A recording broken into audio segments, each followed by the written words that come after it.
Getting there, guys. Definitely getting there. It's probably gonna be it.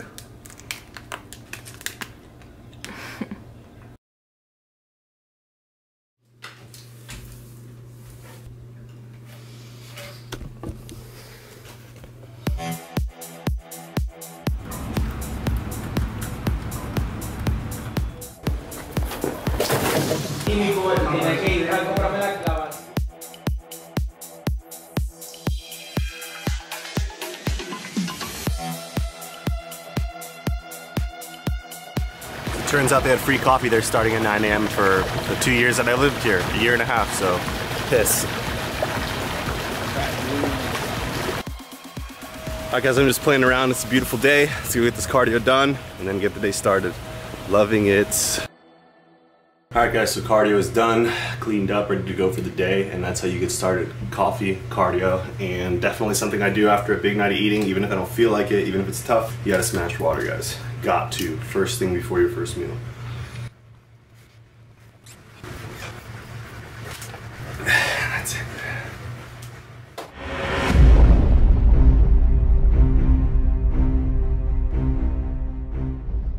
To go to the gym. It is Saturday morning. I'm finally getting that third bench session of the weekend. Unfortunately, my back workout's going to land on this Saturday, so it's not going to be an all-out push day, but we're still going high volume for those 6 sets. And I wanted to mention something to you guys. One of my favorite car YouTubers, That Dude in Blue, and tons of other YouTubers have made videos due to this new notification system. So I didn't intend on doing this until I saw his video, and I realized that it might be relevant. So I'm going to pop in the screen here what I want you guys to do. Those of you that are subscribed, interested in the content that I've been putting out recently, go to your notifications, put all your subscriptions, go down to RZ Fitness, hit this bell and turn your notifications. I've never done this for any channel, so I went ahead and did it for Louis Marco, Jason Blaha, That Dude in Blue, Doug DeMoro, and a couple of random channels, just to see what the hell this notification system's about. And let's see if this gets the content out to the right people. So other than that, it's time to go hit this upper session bench with a back day. So let's see, maybe I'll take you guys along for part 2, or maybe I won't have it puff. Let's do this. Bench time with Norm.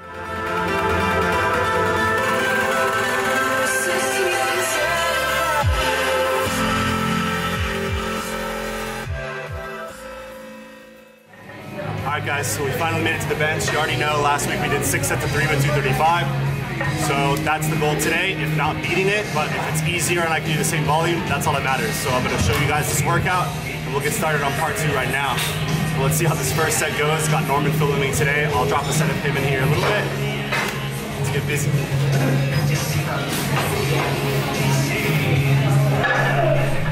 Can we do this? Alright guys, what's going on? So we are getting into part 2. This was my second Saturday bench workout where I hit 7 sets of 3 with 235, just to let you guys know. But again, we left off in the last video at 155 pounds. Going into and getting into my freshman year at FSU. So, I started to get really big into supplements once I got to FSU. Got on my CLA, got on my protein, fats, glutamine, creatine, all that type of stuff. And I remember going to Vitamin Shop and getting some Up Your Mass by MHP. I think Victor Martinez was sponsored by them. Definitely remember getting Supercharged by Gasperi, or Super Pump, and Supercharged by Lee Labrada Nutrition. And what else was I using? I remember I had this creatine on a yellow capped black tub, and it was called like Big Red or something red creatine, which used to knock me out cold. It had like GABA and melatonin in it, stuff I had no idea. I'm assuming that's what it had, because that's what it felt like. But it said take before bed with your last meal, so I'd take a scoop. It tasted like gnarly fruit punch, like nasty. And I would drink that before bed, and that was like the one supplement that I noticed strength increase with. My bench went from like 205 for a couple reps to 205 for like 4 reps in like 7 days. And that was honestly the only supplement I ever knew to work that I experienced was creatine monohydrate. None of the other creatines ever made me stronger. None of the other creatines made me gain weight. It was purely monohydrate.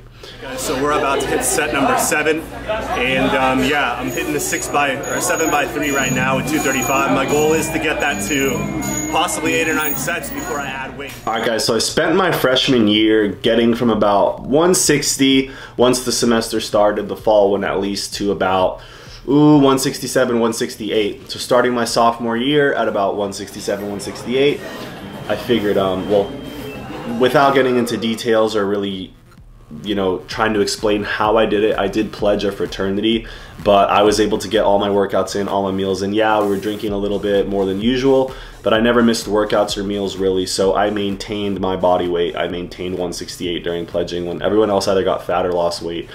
But yeah, so that was kind of just the semester being on pause. But once I was finally done with that, started taking the gym super seriously, made no progress, so I was 170 going into the spring semester of sophomore year, and I was like, man, I really don't feel any bigger. I don't feel any more muscular. I look the exact same. I still don't fill out medium shirts. So what's the deal? And all my boys that were bigger than me, that were big since high school, one of them that played football, I'll call him Jay, he told me that he used to take Havoc and Epistane in high school, and the results were crazy, and that it was basically oral, you know, anabolics, which, by the way, were 100% legal. So back in 2010, 2011, you could just walk into GNC and buy any kind of anabolic that you wanted. Usually they're much like D-Bol or Anadrol or Superdrol and Anavar. So H-Drol, similar to Anavar and D-Bol, honestly. And Havoc, Epistane were like a Winstrol Anavar style. And I forget what else I listed, but M-Drol and Superdrol were like Anadrol and D-Bol ×2, especially Superdrol. I only took H-Drol, and I maybe dabbled with Havoc. But again, this was 100% legal when we did it, guys. So we were just juicing our brains out with going to GNC, buying $50 bottles of anabolics. But it was crazy, and after, you know, the fact, I realized that kids in my high school were probably doing that because they were walking around, you know, going from 160 to 180 during a spring football season, getting way more yoked. So definitely eye-opening once my friend told me this is what those guys were doing, and let me show you how to do it if you're serious about becoming a bodybuilder. And so I didn't really know better, and instead of going on forums and researching and trying to figure it out from other people's experience, I decided to figure it out from my own experience. And let's just say my bench press on week 1 of H-Drol that spring semester of sophomore year, and again, I may be off a semester or two, guys, I'm just giving you the gist. In my early 20s, my bench went from 185 for a triple on incline, paused, full range of motion, everything like that, to 9 reps. So I went from 3 to 9 reps in 6 weeks, and my body weight, gym weight, went from 170 to 180.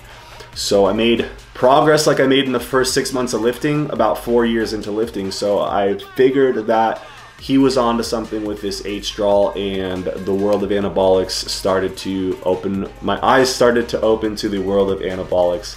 And it only opened up to that world once I was trying something that was like a step below.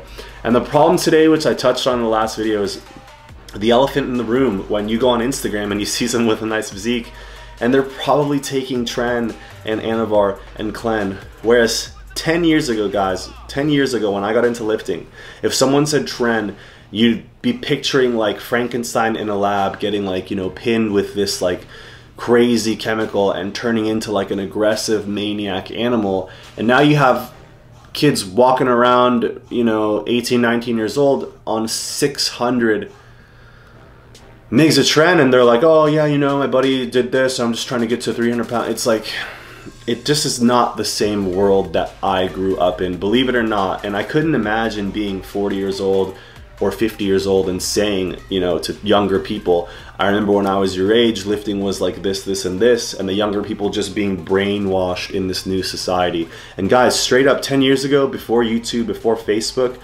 the only bodybuilding I knew was what I saw on the magazine.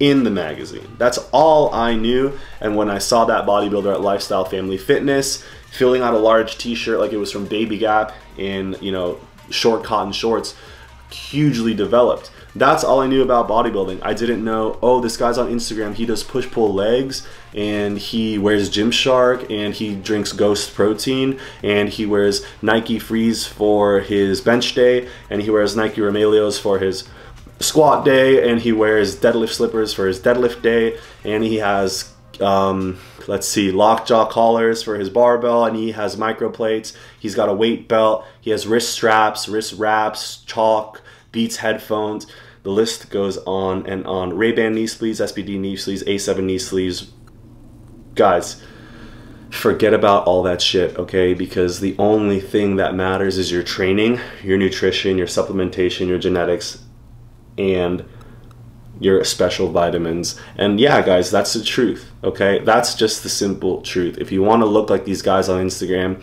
if you want to look like myself, it's not a guarantee that you can do it overnight. It's not a guarantee that you'll have the genetics to get anywhere close. It really just depends on trial and error, and you will never know until you put in years in the gym. So when someone asks me, hey man, I'm looking to compete in, you know, classic physique next year, what do you think? And it's basically, my question is, how many years have you been working on your training, and how many years have you been working on your nutrition, and how many years have you been working on supplementation and enhancement? Because there's no way that you're going to go from, you know, ground zero to competing in classic physique.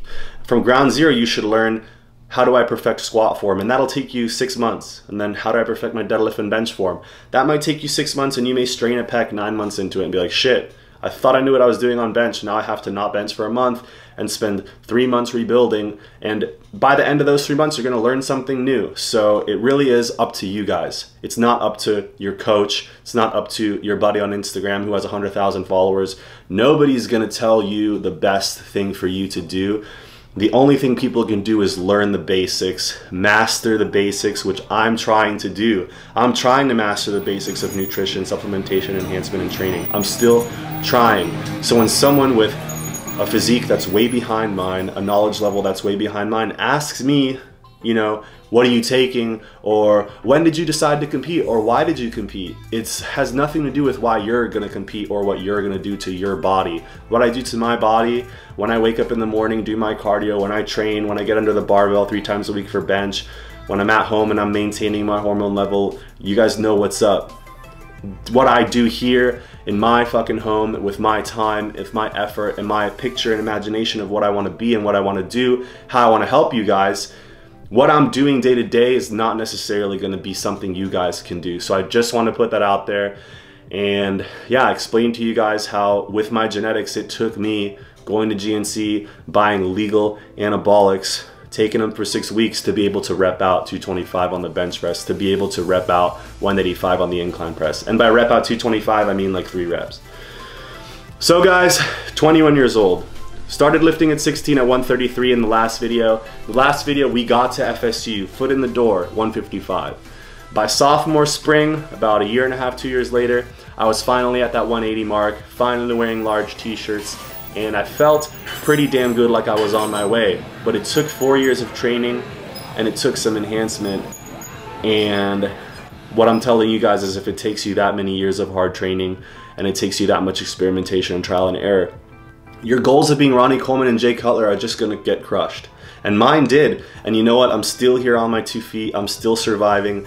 I'm still doing what I wanna do. And the fact that I didn't become Ronnie Coleman or Jay Cutler has, you know, well, I guess it has everything to do with what I'm doing now. Because if I could be on the IFBB stage, I probably wouldn't have stopped, just like I haven't stopped now. I haven't stopped trying to get bigger for 10 years. It may not look like it, but I haven't stopped trying. And if my genetics allowed me to be Phil Heath, that's probably where I would be right now. It's not for a lack of trying, although I definitely can be applying myself more, but it's just overall a lack of genetics and a lack of enhancement to get to that level. And I just want you guys to understand that I'm coming from a real place, and I'm coming from where a lot of you guys started.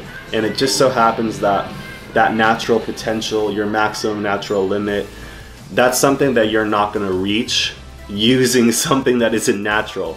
Your natural potential and natural limit comes from here, and it comes from here, and it comes from the effort that you're gonna put in. So get your training right, get your nutrition right.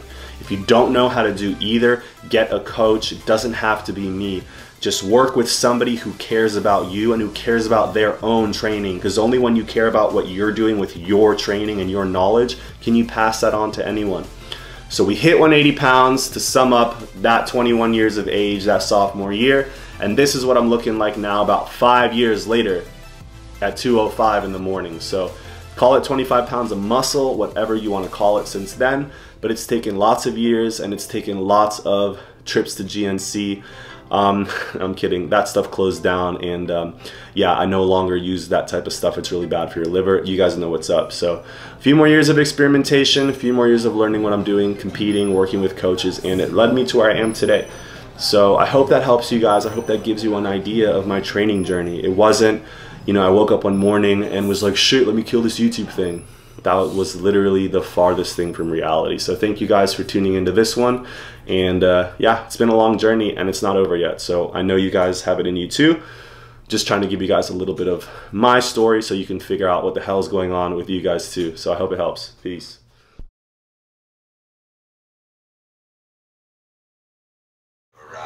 Laptop to the device every now and then to update the database. If you live in an area where there's a lot of okay, so I decided I had to enjoy a little bit of ice cream. It's been too long, so we got the OG Ben & Jerry's, the Tonight Dough, and it with some Reese's, of course. I eat ice cream. I